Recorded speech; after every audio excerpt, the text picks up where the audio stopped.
नमस्कार, मैं संध्या सिंह एक बार फिर आपके सामने हाजिर हुई हूँ आपकी सेवा में। एक ऐसा इंटरेस्टिंग और विषय ऐसा है जो आपने बहुत बार बहुत सारे लोगों से सुना होगा। जी हाँ, हम बात करते हैं पितृदोष की। हम जब किसी के पास अपनी जन्म पत्री लेकर जाते हैं पंडित के पास, तो कई बार पंडित कहता है आपने ये पितृदोष है, पितृदोष की पूजा करा लें। तो ऐसा होगा।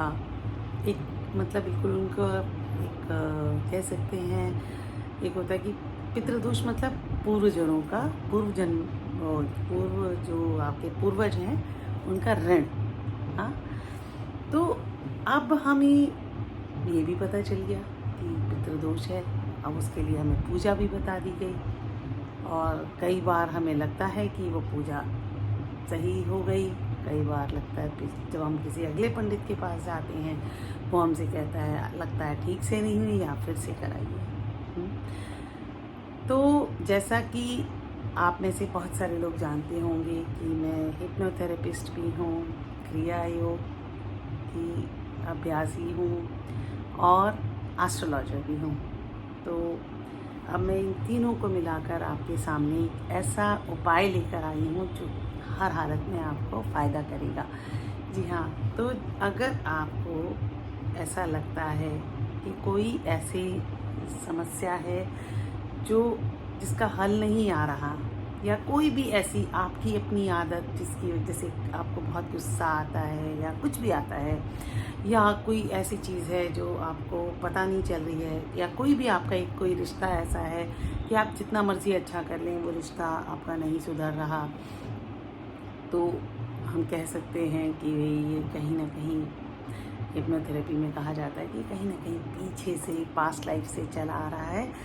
तो पास्ट लाइफ और पितृदोष बिल्कुल एक ही तरीका है। एक थोड़ा साइंटिफिक तरीके से बात करते हैं और ये थोड़ा धार्मिक कारण है। तो पितृदोष जब हम कहते हैं तो पूर्वजों का जो ऋण है उसको चुकाने के लिए पूजा करिए। मैं उसके लिए मना नहीं करती, ठीक है, लेकिन उस पूजा का भी मतलब तभी है जब आपके मन में कोई भी चीज़ आपको समझ आ जाती है कि भाई ये क्यों आ रही है। तो इस क्यों का जवाब अगर हम पास्ट लाइफ थेरेपी कराते हैं, हिप्नोथेरेपी देते हैं, पास्ट लाइफ थेरेपी कराते हैं, तो हमें इस क्यों का जवाब मिल जाता है कि ये जो पर्टिकुलर हमारी आदत है या हमारा व्यवहार है इसमें हम कुछ नहीं कर पा रहे, या बीमारी है, हमारा स्वास्थ्य ठीक नहीं हो रहा, या हमारा किसी भी एक इंसान जो है वो ठीक नहीं हो रहा, उससे संबंध नहीं ठीक हो रहा, हम अच्छा करते हैं फिर भी बात वहीं की वहीं रहती है। तो आप एक बार पास्ट लाइफ थेरेपी ज़रूर करवाएं। अगर आप पास्ट लाइफ थेरेपी किसी अच्छे जानकार से ही कराइएगा, वरना इसका थोड़ा सा नेगेटिव इम्पैक्ट भी आता है। तो अगर आप पास्ट लाइफ थेरेपी कराते हैं तो आप अपनी दिमाग के उसमें जाकर, ट्रांस में, आप पास्ट में जाकर आप उस चीज़ को समझ पाते हैं। हाँ, जो हमारा दिमाग जो है ना उसमें सारी मेमोरीज, सारी स्मृतियाँ बनी रहती हैं जन्म जन्मांतर तक, जो जितनी ज़्यादा गहरी छाप। तो पास्ट लाइफ थेरेपी करने से आपको पितृदोष कहाँ से आ रहा है वो समझ आ जाएगा, और उसका अब हमने ये तो समझ आ गया कि चलो ये रिश्ता इसलिए ऐसा, ये आदत ऐसी है। तो फिर उसके बाद हम जब हिप्नोथेरेपी लेते हैं, तो सेशन लेते हैं, तो क्या होगा कि हम उस आदत से, उस इंसान से संबंध सुधार सकते हैं, उस आदत को सही कर सकते हैं, और बहुत सारी चीज़ों में हमें फ़ायदा होगा। तो हिप्नोथेरेपी एक साइंटिफिक वे है अपनी लाइफ को बेहतर बनाने का। जैसे कई बार किसी को, मेरे पास कुछ लोग आए जो अपने प्रोफेशनल या फाइनेंस को लेकर बहुत परेशान थी।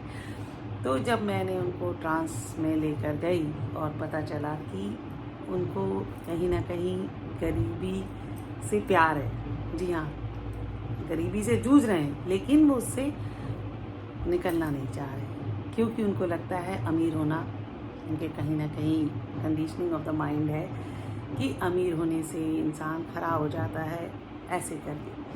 ठीक उसी तरह से हमारे संबंध हैं, उसी तरह से हमारा अपना स्वास्थ्य है, उसके भी पीछे कोई ना कोई मनोवैज्ञानिक कारण होता है। मनोवैज्ञानिक कारण मतलब आपका पिछला कोई एक्सपीरियंस जो इस लाइफ से है, तो भी हिप्नोथेरेपी फास्ट काम करती है। अगर पिछले कहीं से आ रहा है, जी हाँ, आपके जैसे पिछले, अब जैसे किसी का मेरे पास आया था एक्सपीरियंस, उनको बच्चे होने में बड़ी समस्या आ रही थी, बच्चे मतलब कंसीव करते थे और मिसकैरेज हो जाता था। तो जब हम उसके ट्रांस में लेकर गए, तब हमें मालूम हुआ कि कहीं इन्होंने कभी किसी जन्म में बच्चों से परेशान हो गए, या उन्होंने मतलब उनको लगा कि मेरे बच्चे ने वो नहीं किया जो मैं चाहती थी, तो वो उन्होंने प्रण किया था मुझे बच्चे पैदा नहीं करने। हाँ, ठीक उसी तरह से किसी और की समस्या आई तो उनको एक जिम्मेदारी से डर लगता था कि बच्चे हुए मतलब जिम्मेदारी, बहुत बड़ी जिम्मेदारी है, ये हुआ। फिर उसी तरह से किसी का रिलेशनशिप का आया, किसी शादी नहीं हो रही, अरे शादी क्यों नहीं हो रही, क्योंकि वो कमिटमेंट से, कहीं डीप डाउन कमिटमेंट से घबराते हैं, या पीछे इस जन्म में है तो कमिटमेंट से घबराते हैं। कमिटमेंट से क्यों घबराते हैं, क्योंकि कहीं पास्ट लाइफ में उनके ये प्रॉब्लम चली आ रही है। तो पितृदोष सिर्फ वो नहीं कि हमारे कोई पूर्वज थे उन्होंने एक बुरा किया था, अरे नहीं, आपका कुछ ना कुछ कनेक्शन है, तभी आप उसी खानदान में उसमें क्यों जन्म लिया। ये तो बात हो गई हमारी दो चीज़ें। अब हमारे स्वास्थ्य की बात आती है। तो अगर कहीं हमारे जो स्वास्थ्य है पिछले जन्म के किसी चीज़ से आ रहा है, जैसे किसी का आया था मेरे पास अस्थमा का केस आया था, तो पिछले जन्म में जब हम उसके गए तो पता चला कि जो उनकी मृत्यु हुई थी वो कहीं दम घुटने से हुई थी, तो वो ही चीज़ उनको इस जन्म में कैरी कर ली अस्थमा के रूप में। हाँ, तो किसी को कुत्ते से डर लगता है, किसी को बिल्ली से नफरत होती है, बिल्ली से प्यार होता है, ये सारी चीज़ें। कोई सिगरेट पी रहा है, क्यों पी रहा है, उसके पीछे बहुत सारे कारण हो सकते हैं। तो जी हाँ, पितृदोष या पास्ट लाइफ आपकी मर्ज़ी है, आप जो चाहें करवा सकते हैं, पर यकीन मानिए मैंने पास्ट लाइफ से तो बिल्कुल सही तीर जो निशाने पर लगाना है, तो हिप्नोथेरेपी और पास्ट लाइफ बहुत अच्छी चीज़ है। तो मैं पत्री देखकर भी जान जाती हूँ कि इसमें कुछ पास्ट लाइफ से आ रहा है। कई बार बातचीत से पता चल जाता है, जो लोग ज्योतिष में यकीन नहीं करते या जिनको ज्योतिष नहीं समझ आता, तो उनकी साइकोलॉजी से पता चल जाता है कि ये चीज़ कहाँ से आ रही है। जैसे कई लोग बोलते हैं हमने बहुत कोशिश की, ये आदत हमारी ख़त्म, अरे भाई क्यों आई है ये आदत, फिर हम जाते हैं कि कहाँ से आई है, क्यों आई है, क्यों इसको इस इंसान से इस चीज़ से प्यार है और इससे नफ़रत है, या ये इंसान खुद से क्यों नहीं प्यार करता। हाँ, तो सारी चीज़ों का हल है। जी हाँ, आखिर में हमारी पत्री सबसे ज़्यादा इम्पैक्ट कहाँ डालती है, हमारी मानसिकता पर। तो अगर हम अपनी मानसिकता में कुछ बदलाव ले आएंगे तो ज़िंदगी में बदलाव आएगा। तो आपको उम्मीद करती हूँ इस तरह से थोड़ी सी जानकारी मिली होगी कि हिप्नोथेरेपी और पितृदोष कैसे एक दूसरे से जुड़े हुए हैं, और हम कैसे पास्ट लाइफ से पितृदोष का हल निकाल सकते हैं, उपाय कर सकते हैं। तो अगर आपको मेरा ये वीडियो अच्छा लगता है तो चैनल को सब्सक्राइब करना और वीडियो को लाइक और शेयर करना ना भूलिए। फिर मिलूँगी आपके पास, फिर आऊँगी जानकारी के साथ, ऐसी जानकारी, नई जानकारी जो आपने शायद ही कहीं सुनी हो। ठीक है, और ये सारी जानकारी मेरे अपने इतने सालों के अनुभव पर आधारित है। मैंने हर तरीके के लोग देखे हैं, ठीक है, ज़्यादातर, और अभी भी देख रही हूँ। फिर मिलेंगे, तब तक के लिए